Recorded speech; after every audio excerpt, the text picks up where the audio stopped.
جب بھی یہ میاں بیوی اپنے بچوں کے بارے میں کیریئر کی فکر کرتے ہیں تو کہتے ہیں بیٹے یہ کر لے یہ کر لے یہ کر لے، تیرا کیریئر بن جائے گا، اور منزل کہاں تک؟ 60-70 سال کی زندگی بن جائے گی۔ یہ کیریئر اگر کافر کا ہے تو سمجھ میں آتا ہے، اس لیے کہ ان کے ہاں اس کے بعد کی زندگی کوئی نہیں۔ ہندو کا ہے تو سمجھ میں آتا ہے ان کی اس کے بعد زندگی کوئی نہیں۔ سکھ کا ہے تو سمجھ میں آتا ہے کہ اس کے بعد ان کی زندگی کوئی نہیں۔ کسی دہریہ کا ہے تو سمجھ میں آتا ہے کہ اس کے بعد ان کی زندگی کوئی نہیں۔ حیرت ہے کہ مسلمان بھی یہی کہتا ہے، حالانکہ اس کا ایمان کیا کہتا ہے کہ زندگی شروع ہی اس کے بعد ہوگی۔ کبھی خیال ہی نہیں آیا کہ ہم نے اپنے بچے کی زندگی بنانی ہے۔ کیا مطلب؟ خربوں سال کی زندگی بنانی۔ کبھی میاں بیوی نے بیٹھ کے اپنے اولاد کی یہ فکر نہیں کی؟ کیریئر بناؤ میاں۔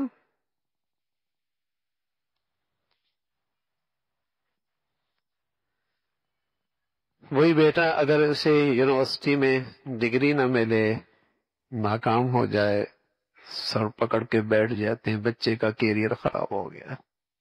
وہی بیٹا بالغ بھی ہو گیا، بیٹی بڑی بھی ہو گئی، نہ حیا کا جوہر اس کے پاس باقی رہا، نہ اس کی زندگی میں نماز رہی، نہ اس کی زندگی میں شباب اور پاک دامنی ماخوذ ہوئی۔ احساس ہی کوئی نہیں کہ اس کا تو کیریئر تباہ ہو گیا۔ کوئی رویا ماں، کوئی روئی ماں، کوئی رویا باپ کہ میرے بیٹے کا کیریئر تباہ ہو گیا، فجر نہیں پڑتا، میری بیٹی کی زندگی برباد ہو گئی، اس کی زندگی میں حیا کوئی نہیں، غیرت کوئی نہیں، ڈگری نہ ملے۔ کفر کے علم میں اتنا اثر کیا ہے دل و دماغ پہ، اتنا اثر کیا ہے کہ مسلمانوں کے ہاں بھی اب زندگی کی انتہا 60-70 سال۔ کتنے لوگ اس پریشانی کو لے کے آتے ہیں، کاروبار نہیں ہو رہا۔